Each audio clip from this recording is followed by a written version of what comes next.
Good morning, merhaba.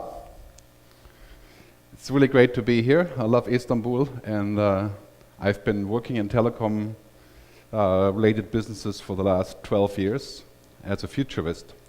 Many of you probably don't know what a futurist is. Anybody know what a futurist is? Okay. A futurist is somebody who's looking forward the next 5 to 10 years and then working backwards to reinvent what people do. There's famous futurists like Alvin Toffler that you may know from the history of futurism, and there's also people like Ray Kurzweil who are infamous for their futurism. My work is very much focused on the next 5 to 7 years. And the key question really is, what is going to happen in 5 to 7 years that will help you reinvent your business today?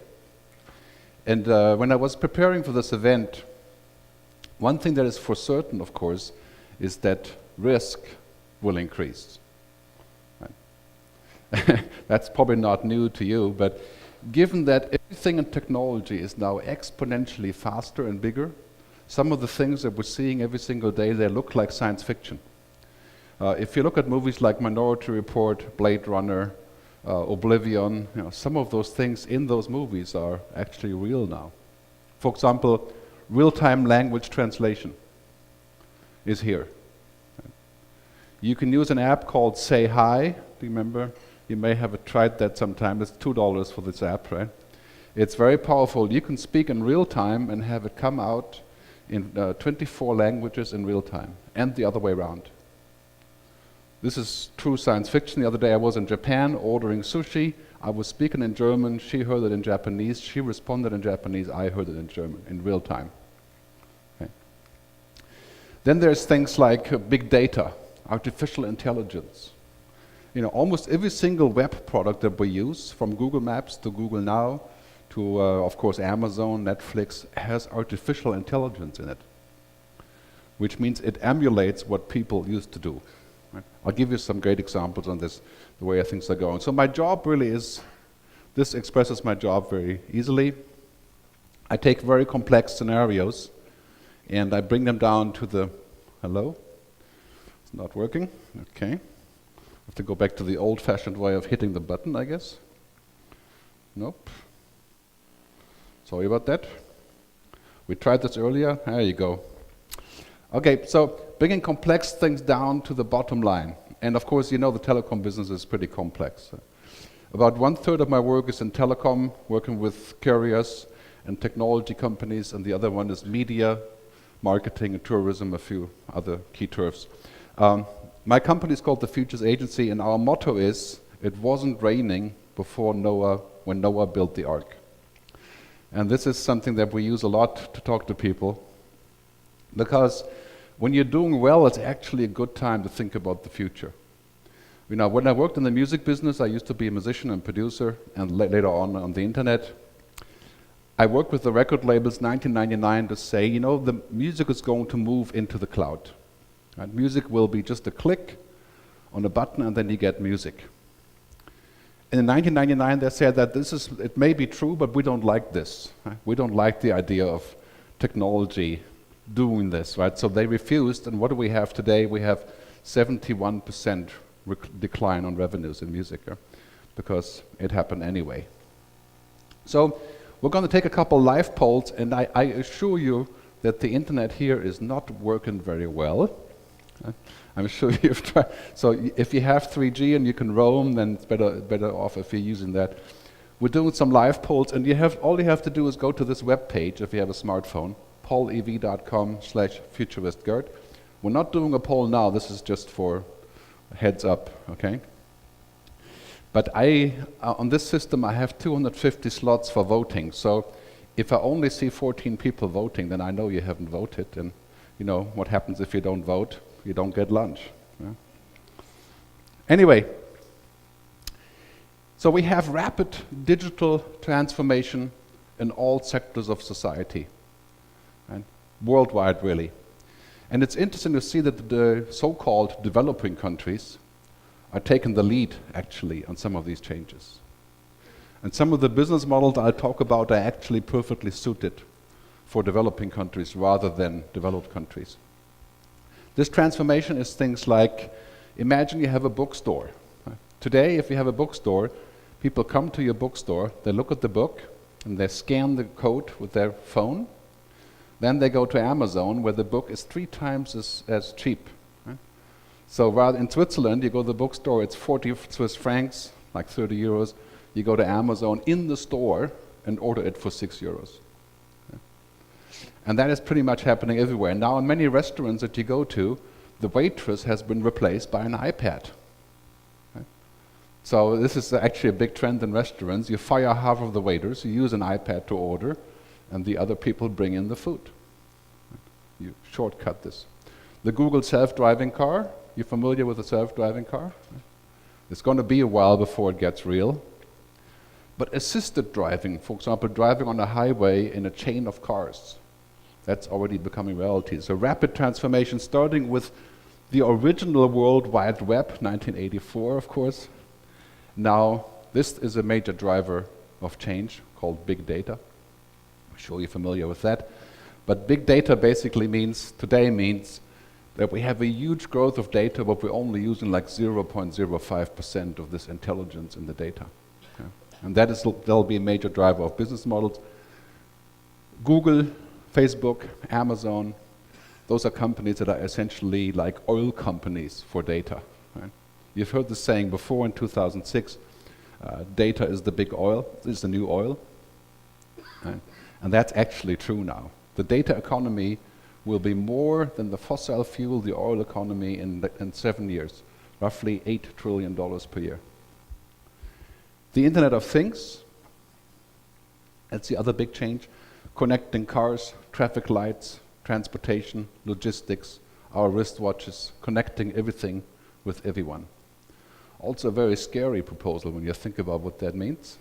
Potentially overlaps privacy issues. And this is the most important issue for you, is data intelligence.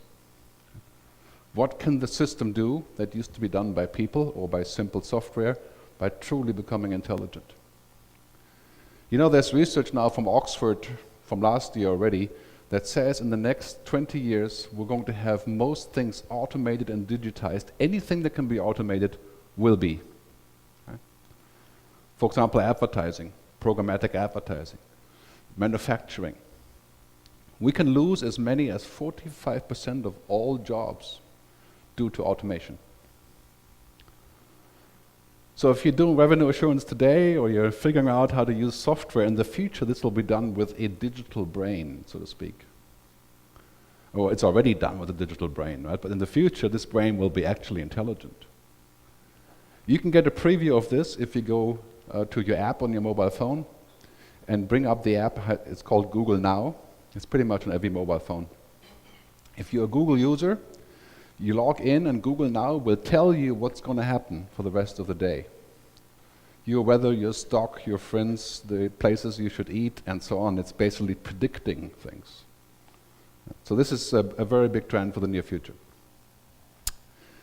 So what's happening here, most of you are operators, and from a telecom business, of course, is that this is a gigantic opportunity for a leap, from this old place, the water glass of mobile operators, to a new fishbowl. And also that means entirely new revenue models based on social, local, mobile, cloud video, big data. And if you look around, many of the major international telecoms are making that leap at the very moment, trying to figure out how to become part of something that is going on top of the networks. And this is a very tough change because it's basically like a transformation from a car to a robot, like this short clip shows. Right? So it's actually quite a challenge to figure this out. And one of the things is that our entire business logic, our models, our ecosystem, our intelligence is sort of swept away by this wave of new things that are happening. The Internet of Things, for example, some companies like Cisco and others are saying it could be 50 times as large as the Internet of people and computers. And of course, all of these things use the network. For example, if you're in the entertainment business, music, films, news, video, and books are in the cloud now. So what happens when you don't have the cloud? You have nothing, right? You can't do anything. When the Google car drives and it does not have a connection of 1 gig per second to download data, it will stop driving. In fact, the Google car will not let you out of the car if it doesn't have a data connection, because nothing works anymore. So dependency on the network will be absolutely fundamental. And this brings up interesting opportunities. I think what's happening here is that if we look at the old model of mobile operators and telecoms, that's actually a very small pie compared to the future. Having said that, of course, here's the bad part. Right? This is not just your pie. There'll be many other people sitting in that pie, including companies that build artificial intelligence like Google. Google is planning to basically take over advertising with an algorithm. You know, the advertising business is roughly $1 trillion per year. And if technology goes on as it is now, very soon half of that will be automated, right? Especially mobile advertising. So the challenge really is we're living in an exponential world. Okay? And an exponential world means that connectivity and technology is taken off, right? It's basically we're at this point here, roughly around here. Interesting, if we count linear numbers, 1, 2, 3, 4, 5, right? It's almost the same than 1, 2, 4, 8. You know, it's not so far apart. But from 8 to 16 is a big leap. From 4 to 5 is not. So an exponential world means that all the things that we've been looking at, suddenly they happen. Right? Cheap batteries for self-driving cars, bioengineering, right? All of the things that are happening on the scale just absolutely exploded. And the bad part is, of course, that people, or the good part, you could say in many ways, people, culture, regulations, and politics are like a snail compared to exponential technology. There's good things and bad things about this because people can't be exponential. You know, we don't think faster because we Twitter. You know, so our brain is limited there. But we're living in a world this is the rule number 1, you can expect exponential change in the next 5 years. And that also means exponential speed of change. If you look what happened in a very short time, for example, Apple and Amazon, 50% of their revenues come from things that didn't even exist 5 to 6 years ago, the Kindle and the iPhone. And that's going to happen to you as well. So by 2020, it's a good chance, maybe 20, 30, 50% of your revenues come from new things. What will they be? Can you afford to sit back and say, oh, you know, we'll continue as usual? Because it still makes lots of money. Right? People are still buying connectivity, making phone calls. My view is you can't. Because if you don't add the new revenue streams, somebody else will take them over and start eating into your core revenue streams. It's a great book to read on this called Exponential Organizations. This just came out from a Singularity University, and they describe the process of how you can become exponential. So I recommend that you read this, because that is rule number 1. We have to think exponentially, because now we have these convergences. And if you have kids, you know what I'm talking about. For a 15-year-old kid, the internet and getting online is like electricity. It's like water. It's like going to the bathroom. Right?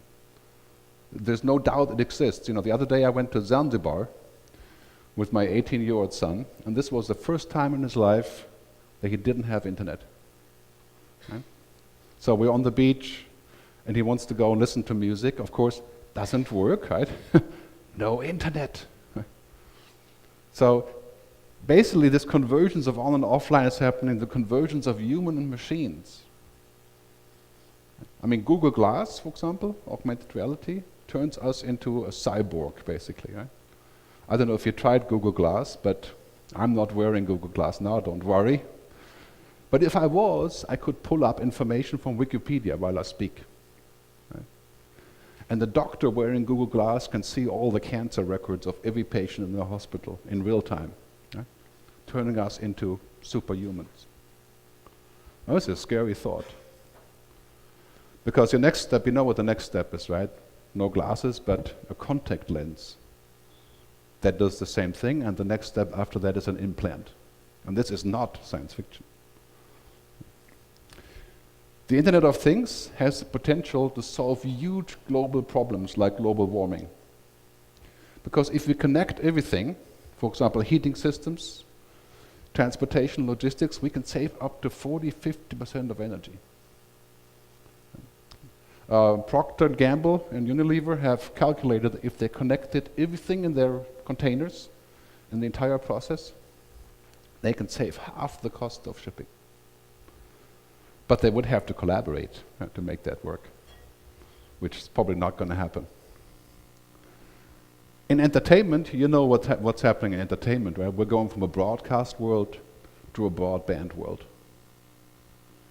I mean, I can give you 500 euros for a person in Germany, a person under 30, that watches regular television. I mean, we watch television like this, or we watch over the top, but kids, they just go to the internet to watch television. This is the same thing. YouTube is television, right? Hulu, Netflix, iPlayer. In this world, as a mobile operator, this is fantastic for you, right? Because the less broadcasting, the more broadbanding, I call this the better. Right? And of course, they are overlapping. Broadcast is not going away. Lots of opportunities here. Okay, let's talk about one painful part. I'm originally from Germany, so I give you some pain occasionally. The question about being digitally contestable. That means, can somebody invent some software or something else that will compete with what you're doing? Give you one example, the entertainment business, DVDs. Has any of you purchased a DVD sometime this year? Anybody? Yeah? Really? Okay. Last year I gave a DVD to my 25-year-old son with a movie. He thought I should go see a therapist. Right? Because you can watch movies anywhere, anytime, right? But a DVD is like having an old-fashioned old-timer rather than a real car. Look what happens to those people. A DVD used to cost $25. Now it's all streaming for $10 a month for 1 million movies. So the margin per unit has gone down 99%, basically. Books, same thing. Here you have HBO, which is cable in America, and Netflix, which is over the top, beating HBO. 2 weeks ago, HBO announced they're going to go and do streaming as well without cable. So those are examples for digitally contestable businesses. And you know these guys, right? Of course you know these guys. Everybody in the world is using WhatsApp, basically, right? And you know what's happening there is that this is a big problem for SMS, of course. Sooner or later for talking. I think that should be about half a year. Video, broadcasting. Right? So the telecom business is clearly digitally contestable. I mean, it's many things that cannot be contested, like you need a network for this to work. Hard to contest that. But what happens on the network is contestable.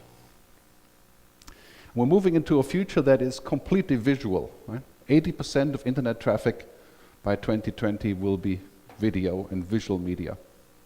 Right? It's interactive, immersive, intelligent, and most of it is mobile.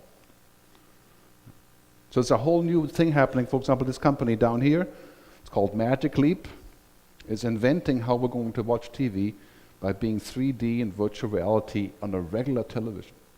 And they are inventing a technology where you can see things like this, superimposed over real-time things. Google just invested $500 million in the company. So what happens here is that mobile devices are becoming like rocket ships for our brain. I mean, we can do stuff with mobiles that we could never do with our brain, like remember everything. move stuff around. It's like an outside brain. This is a clip called iBeacon, an application where you can go into a store and the store recognizes who you are and gives you the things that you're looking for with a beacon, guides you directly to the table where they are. Very popular in fashion stores, Apple stores, of course. So this is essentially like becoming our external eyes and ears. Because nothing could be better for a mobile company than this. Right? I mean, clearly this is addictive. Google calls this screenification. Everything is becoming a screen. Our movies, our books, our maps, everything is a screen. I mean, if you go the other day, 3 weeks ago I was in Hong Kong, I looked at the front of the car, the guy I was driving with, he had 8 screens on the windshield. Facebook, maps, all the other stuff. Mind-boggling. Screenification, that's happening all over the world. And all of a sudden, the digital native, digital natives are, hard to say, between, say, 15 and 30, roughly. The YouTube generation. And they're actually getting much older now. In 5 years, 50-year-old people will be digital natives, basically. Happening very quickly. Everything is becoming liquid. They expect everything to be liquid. Liquid service, liquid communications, liquid media, liquid money. If you're not liquid, they don't even want to hear about you. Music is YouTube, and books is e-books. Reserving a restaurant is OpenTable or TripAdvisor or whatever, it's completely liquid. The problem for you is that in this process, they expect you to become liquid. Mobile operators. Lower prices, better service. And you know where this leads to the need to create other services that you can give them. Right? Because there's a limit to how liquid you can be, which means quality versus price. Right? So your risk goes up substantially. Wearable computing. I'm not sure I would wear a smartwatch, but it appears to be quite a hot trend to monitor yourself. This is definitely a big trend that we're going to see in the next few years, how interfaces are changing. Okay? Do you know that we're just about to switch to computing with talking? It already works just fine on the mobile phone, but on the Apple, for example, I dictate all of my emails now. Okay, use the Chrome browser from Google, you can dictate right into it. So when I search now, I don't type anymore, I just speak. Right? And in 2 or 3 years, it becomes a standard. We don't type anymore. We dictate emails, we use Dragon, whatever software for those kind of things. We touch the screen, right? You know the scene from Minority Report where he goes in to fetch the data like this, right? That's going to be our reality. So technology is going inside. Technology is becoming invisible, basically. If you use Siri on the iPhone and you ask Siri about the weather information isn't saved in the box, right? It's in the cloud. And that is becoming essentially the mode of operation for everything, for predicting stuff, right? Predictive analysis, sentiment reporting, all these things that sound like voodoo, right? They're becoming real now. In fact, Google has said that they can predict the stock market of tomorrow, the next day, using Google information. And they have chosen not to work on this project because it's a difficult question whether you should, right? But they have enough real-time information about stocks to predict what's it going to look like tomorrow. Not hard to do. Well, hard to do, but they have it. Right? The great book to read on this called The Second Machine Age. It's talking about how robotics are taken over, and this is all very relevant for mobile because what's happening is that we're working on this overlap of machine and human, which after all, mobile devices are machines. Now we're getting to the age of thinking machines, right? IBM Watson is a machine that actually has artificial intelligence, and what they're trying to get to is artificial general intelligence, which allows IBM Watson not to play chess, but to answer important questions or to understand a joke. That would be a strange thing. IBM Watson already won Jeopardy, which is a complicated game, right? It's not just Wikipedia. So, and that's going to be in all mobile devices. I'm going to have access to this intelligence through the cloud. This is a cover of Economist magazine a few months ago. And this is very relevant for your business because guess what? These machines are going to do a lot of the jobs that you currently are doing or working on with some of your software. It's a great opportunity also to build them, of course. Digital helpers, assistants, smart software agents. For example, if you're a bank, a lot of you work with your clients about, basically not getting loans but financial information. Now you can go and use a software called narrative science, and you can tell the software, I want to invest in the pharma business, what do you recommend? 14 seconds later, you have a 200-page report. Right? Because the software has pulled all this stuff together, all this information that a human never could. And yes, it's not creative, obviously. It's fact-driven. A narrative science, the software company writes 20% of Forbes magazine is written by a robot. I don't know if you've noticed, it sounds robotic to me anyway sometimes, but that's already happening. So you can expect intelligent software agents and data robots will dramatically change the way that mobile services are delivered. And that's where all the startups are coming from. And by the way, we're going to distribute the slides later as a PDF, so there's quite a few here. So that's kind of a general trend. Again, from The Economist, a really interesting variation of the same theme is like all of a sudden we can surf on this wave of really intelligent data.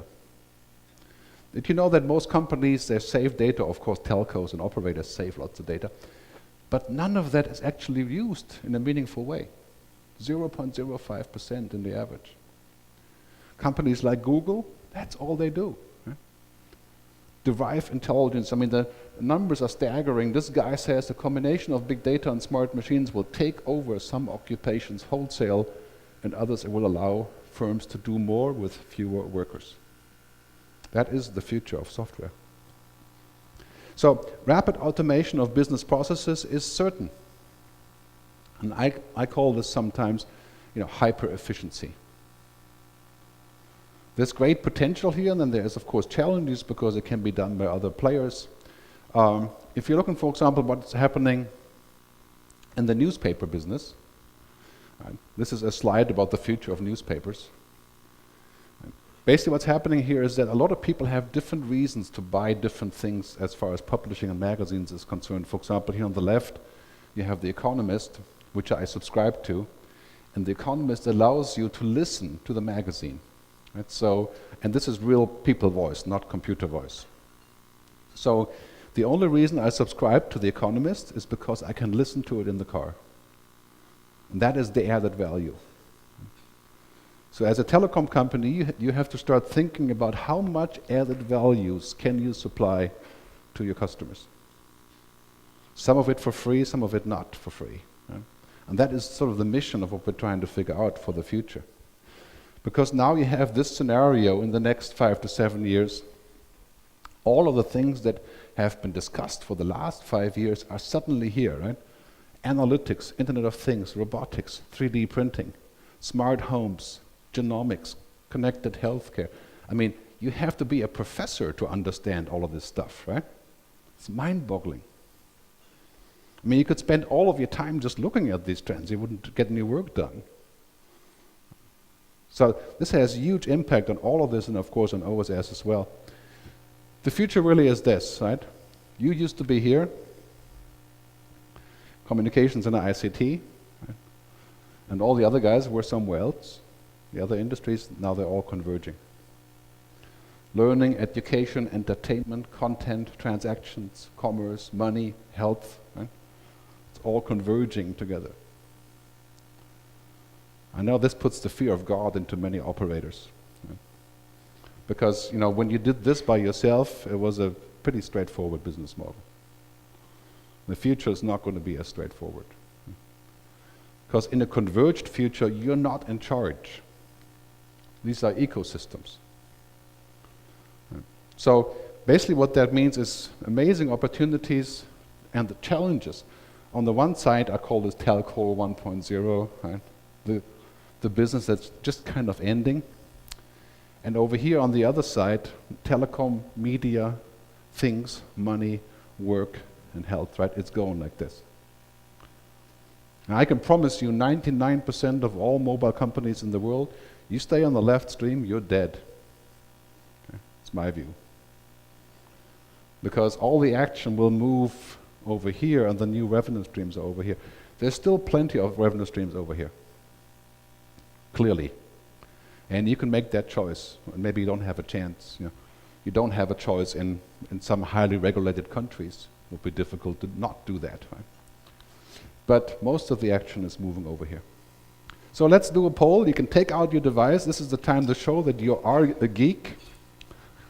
Okay? But take them out, it's okay. Take out your weapons. As I said, this is not optional. If you don't do this, then basically you don't get lunch.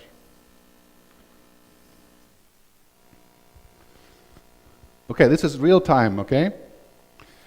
The question is really simple. Do you believe that mobile operators really need to move into adjacent business areas, such as content, money, health, or risk decline in relevance? Simple question. All you have to do is go to the website, polev.com/futurewithgert. Okay, if you don't want to go to a website, you can send them SMS. If you have a dumb phone, any of you have a dumb phone? Right? Like an old-fashioned, who are they again? Nokia, right. You can text the code to this phone number using one of these short codes, okay? Or if you're hip and you Twitter, just send a tweet to @poll with the code of the answer.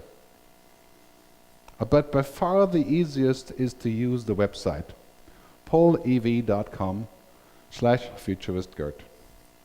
It's active, right? You can see it?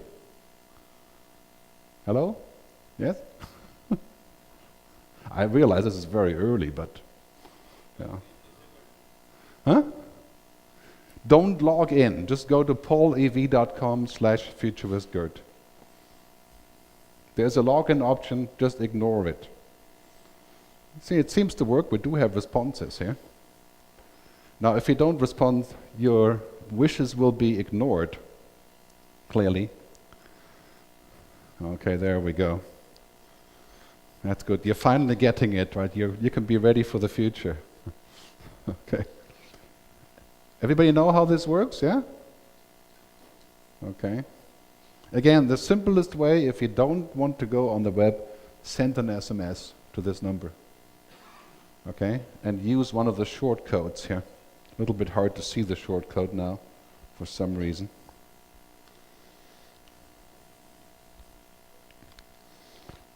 Okay, you guys are still voting, yeah? That's good. This is anonymous, of course. I'm going to save your phone number and send it to your boss, what you voted on. I'm just kidding. Anyway, so we'll keep it here. We have an interesting response. That's good. I think you guys are with me for the most part. You think absolutely that you need to move on to adjacent business areas, and there's quite a few people saying, yes, well, I figured you would say this. But it's interesting, but it seems uncertain. Well, that is definitely the case. But an interesting mix. We seem to have quite a few optimists here, which is good. Let me go back to the presentation. You can keep voting. It's going to keep running until I switch the next one on.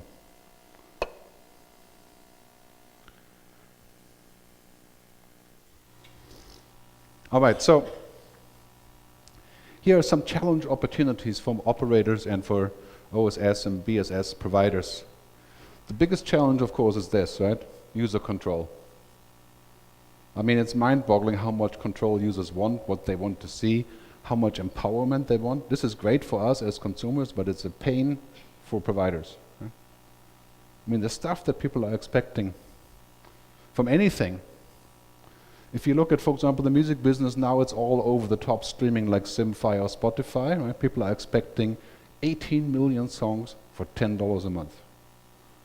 Right? And they're expecting that to go across all platforms. Then you have speed, the warp drive. You don't have time to respond. I mean, it's all real time. Like all customer service now for major airlines is done on Twitter. Right? You have a problem with Turkish Airlines, you tweet. You get an instant response, right? It's real time. And this, security. Data security, cloud computing.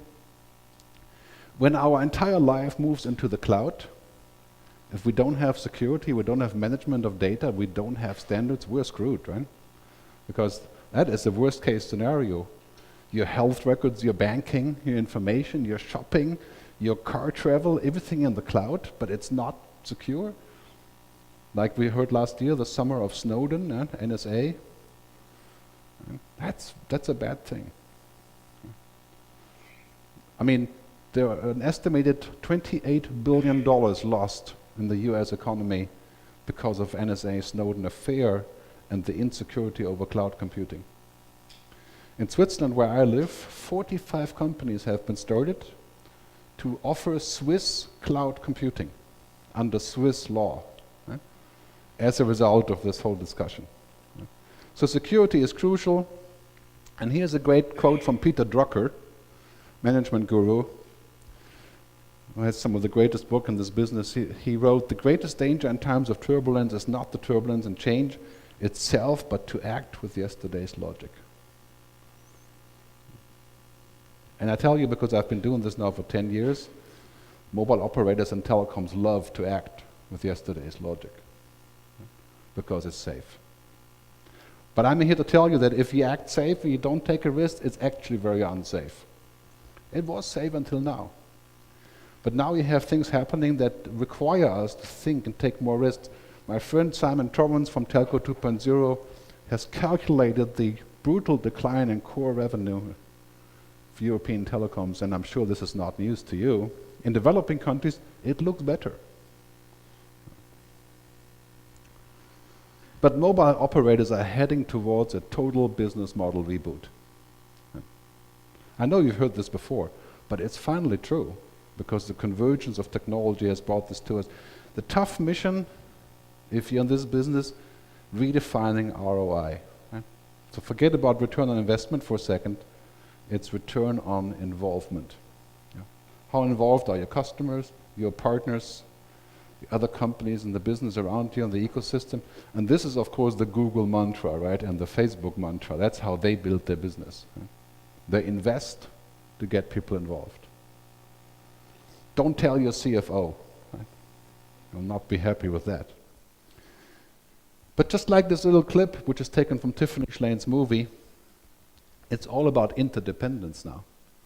In the future, you'll be working with publishers, with content companies, with health companies, with startups, with technology providers as a default.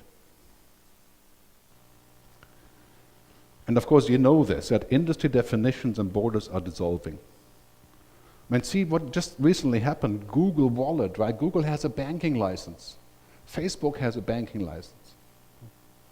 Amazon wants to send drones to deliver books and services. Right? Facebook is getting into money. Apple is becoming a bank. Industry barriers are dissolving. You stay in your own industry, that's all you do, then everybody will dissolve around you. Right? And it's going to leave you behind. So, great book by my friend Rita McGrath at Columbia. It's called The End of Competitive Advantage. You have to read this book, because that's where you are. Right? You're at the end of this big competitive advantage. And that's good news, it's not bad news. Right? This is a great book because she says basically we don't have to think about industry any longer. We think about the arena. What is around us? What is the arena of Google? Well, operating system, health, money, software, right? Artificial intelligence, search, advertising, cars, house, thermostats, right? And it's like everything. Very soon we'll live in the Google OS. So, your most serious competition for what you do, whether you do software or actually mobile operations, will come from outsiders. The biggest competitor to hotels is this company called Airbnb. where you can rent places from each other. Try it out. I've tried it out 5 times. You know, 2 of them were a total disaster, and 2 of them were good, and the other one I don't mention. Twitter is competing with CNN. Right? Twitter is now Twitter News Network, TNN. Right? And if CNN wasn't using Twitter, it would be irrelevant, basically. I mean, people keep telling me the best thing about CNN is Twitter, that they use on the show. Right? So this is what's happening everywhere in education and transportation. And you can expect increasing disruption coming through the back door, not through the front door.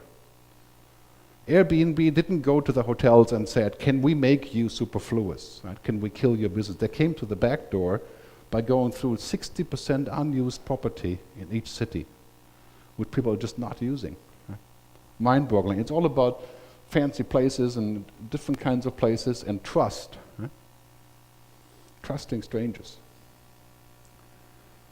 So no surprise to you, startups are looking at the telecom sector. And when I say startups, I don't mean 3 or 4. I'm talking about thousands. Thousands. Of course, you know that yourself, because now the cost of doing a startup is going towards 0. When I did my internet startups, it cost us $2 million to build a website. Right?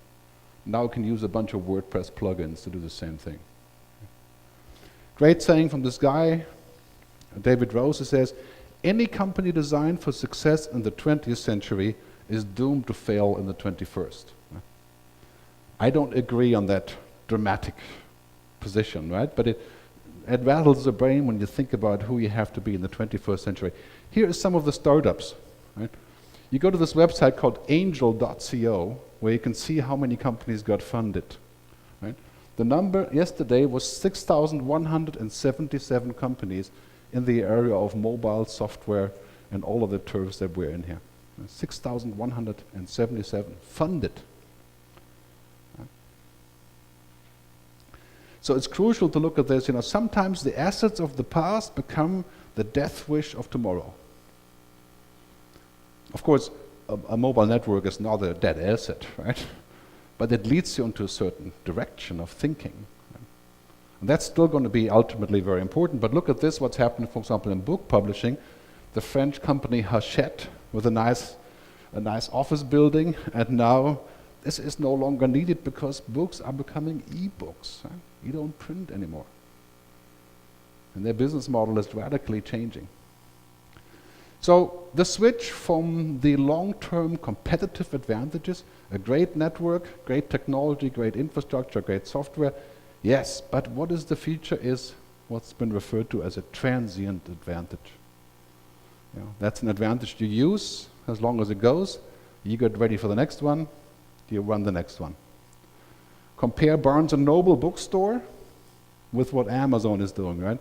Amazon robot shipping, right? Using robots to ship stuff, drones for delivery, and of course mobile devices around the world. Okay, so let's do another poll because you did so good on the last one. I have to switch this on though first. You can take a look at this. The question is really quite simple, and you can vote twice now. It's empowering, isn't it?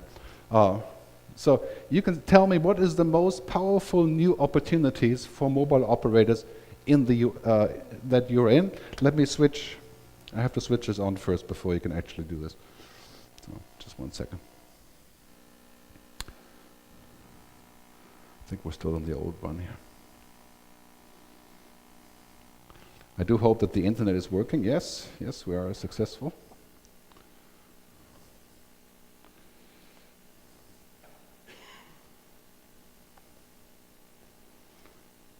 Okay. This is still pretty much the worldwide weight, right? Okay. Okay, it should be live now. Are you getting something? Okay, let me see if I can actually show the question again here. We may have to pay extra to get the whole page to load. Okay. Well, you can start voting if it's working. Obviously, you're better connected than I am, so we can actually see the results. Hello. Okay, the question is really simple. Which one of those opportunities are the most powerful? And then there's a list of options. Here we are. Better late than never. Okay, so you can say it's content, it's money, it's health, it's big data. And let's just stick with what we do now. Who are the 3 people who voted for this? Just kidding. Let me get my gun out here. But no.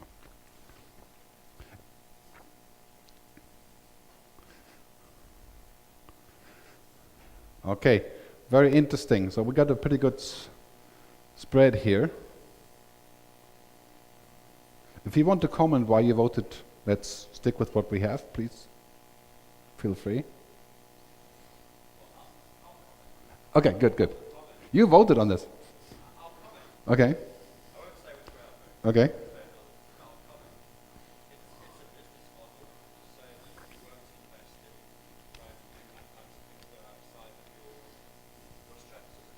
Yep. Some telecoms companies will go down the route of providing cost-effective, low-cost, simple, basic services, and there are some operators who Yes. are very simple, prepaid model, very trenches, not fancy products, and they're just trying to, especially in some developing countries, still a very profitable business. Yeah, that's a good point. I mean, I have an answer on this. There's lots of companies in print and media who are saying that if you put a paywall, you can make money charging people visiting the website, right? Did you know that the only paywall that is actually working is the Wall Street Journal, right? And the Financial Times also. That's it. Right? New York Times, disaster. Right? So you can say, I mean, the argument would be the same. You can do it, but very rarely it would work out. That's my point of view. It's just like the paywall. You can do a paywall, but to say that the paywall is a solution to a publisher would probably bark up the wrong tree. I mean, we have an interesting scenario here, so very good to see this. Content, money, big data. Right? And I have to say, I agree with you. I think e-health and medical is also very interesting, but it's very early for this. Right? I mean, business intelligence, business services, big data, right? Clearly. And I forgot to actually put in the Internet of Things, which I would bundle in general in that direction, and content and media. Very good. We should discuss what exactly this means, but I don't know how much time I have left. Do I have time left? Is anybody watching the time? No? No? Okay, then we'll go back to here. All right, so the military has a term that fits our situation, right? It's referred to as VUCA. Volatility, uncertainty, complexity, and ambiguity. And that is the reality of providing communication services these days, right? As I'm sure you can agree, right? And this is true. So what is the response to this? And I think what we need to do is we need to think about how we can actually, what I call, flip the VUCA, create a different kind of VUCA. And there will be velocity, which is speed, right? To be fast. Unorthodoxy. Okay. Cook up new ideas. Reliance Entertainment, 2 years ago in India, they actually said, you can use us to do Facebook and to do WhatsApp, you need us, right? They came in from the other end. They offered a special deal to actually go and use WhatsApp and Facebook, rather than charge extra for this. Collaboration, and good American word, awesomeness. Right, that's America. It's hard to translate what that is. Right? But awesomeness, for example, is something like Amazon launches a movie service called Amazon Unlimited, right? And what they do when they launch it, they don't come out and say, now you can rent movies on Amazon. You know what they say? They say all of the premium customers, 75 million, get 50,000 movies for free. Right? That's awesome. Because you know what? They have already licensed the movies. Doesn't cost them any extra. But they're not trying to sell me something. They're giving me a present. Dropbox. You guys use Dropbox? Yeah? Gives you a present for each person that you connect to Dropbox. And the other day, because I talk a lot about Dropbox, right? They said, Gert, we like you. Here's 10 times as much storage for free. Right? It's a present. That's awesome. Right? It's easier to do for them than for many others, clearly. But And the Internet of Things is one of those awesome things.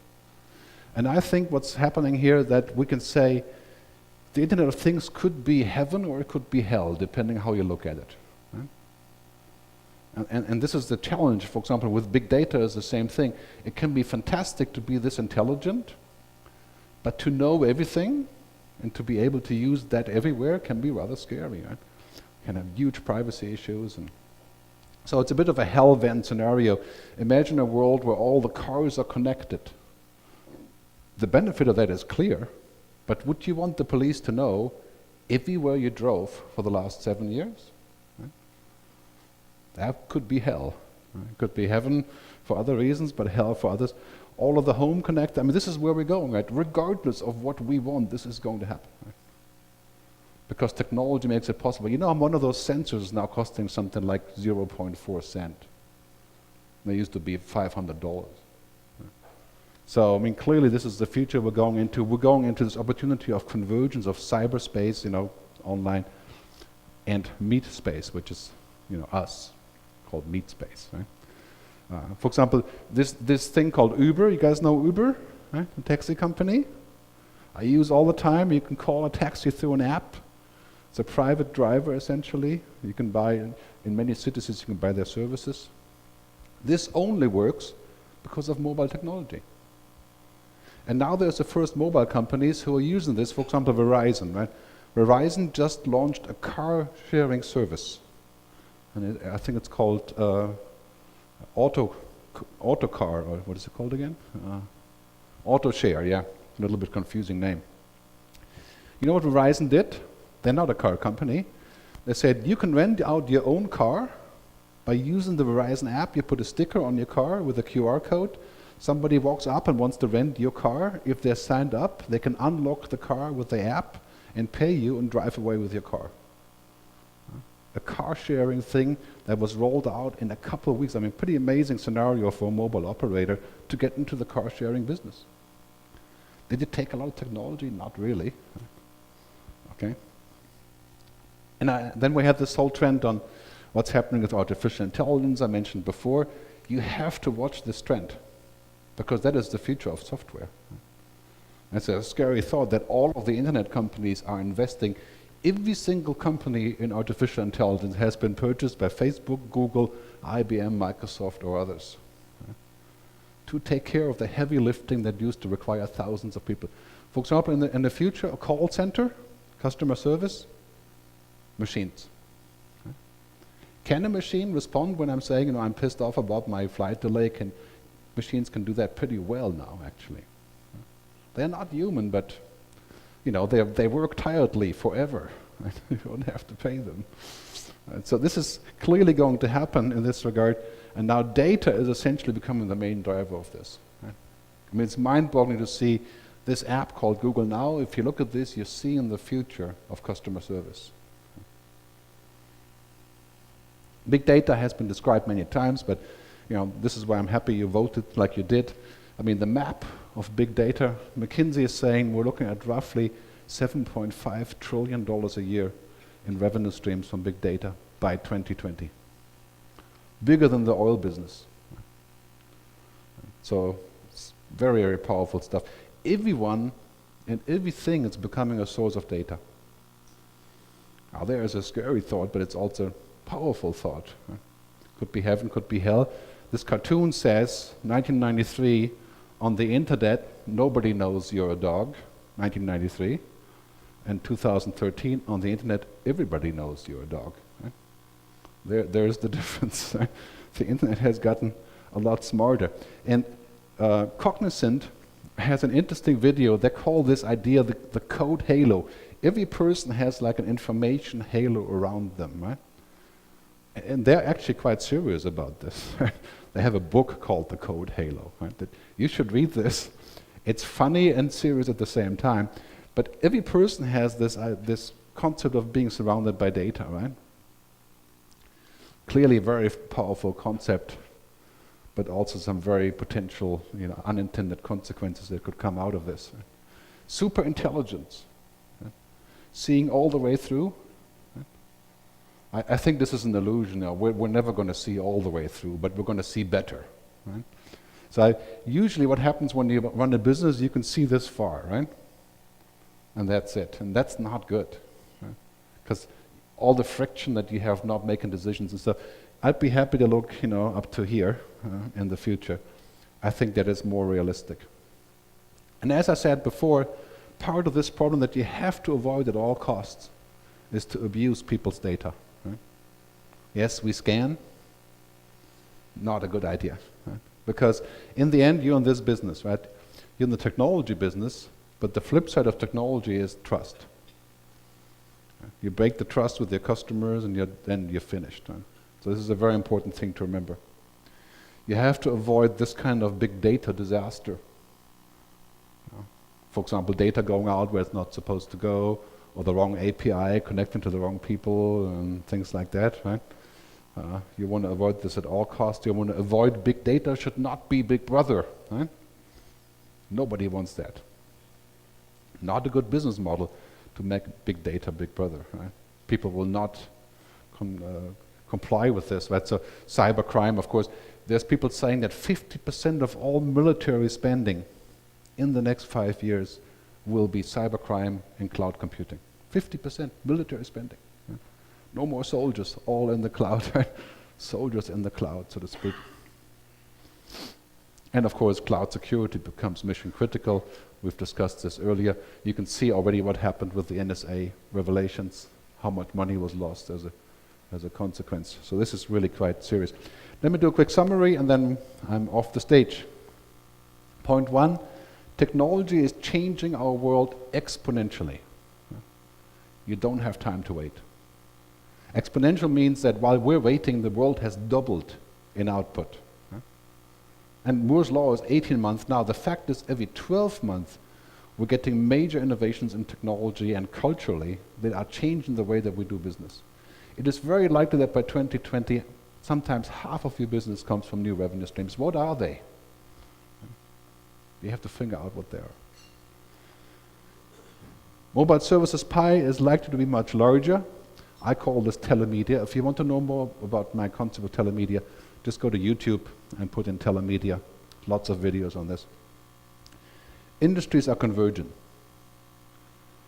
Whether we like this or not, right? I mean, if you're in the publishing business, you don't like Google to be in the publishing business. You don't like Amazon to be in the book business. But that is what's happening. Right? So mobile platforms, mobile operators become platforms. Platforms for other business concepts. Digitally contestable businesses, we need to try and flip the VUCA, right? To be quick, to be unorthodox, to collaborate, and to be awesome. Right? We need liquid and digital native business models. Things that only work because people are connected. There's lots of examples. All the top 20 companies, Airbnb is worth twice as much as the Hyatt hotel chain. Right? I mean, a company that's 2 years old, renting other people's rooms, is worth more than the Hyatt hotel chain by 2 times. So this is moving very quickly. Automation, artificial intelligence are certain. I mean, if you're in the software business, this is where everything is going. Right? So get ready for some serious competition there. Very important, all the startups I listed earlier, you have to engage with those startups. You can import innovation. You can import transformation. That's all they want to do is connect to large players. Right? Security standards and digital trust become mission critical. I mean, if you're in the risk business, you're actually moving center stage now. Right? But this is going to be much larger than just figuring out the business risk. Right? It's going to be much larger about security and standards. So to sum up, right, the best way to predict the future is to create it. That's what Peter Drucker said. So that's what I wish for you. Thanks very much for listening. I look forward to your questions. Thank you.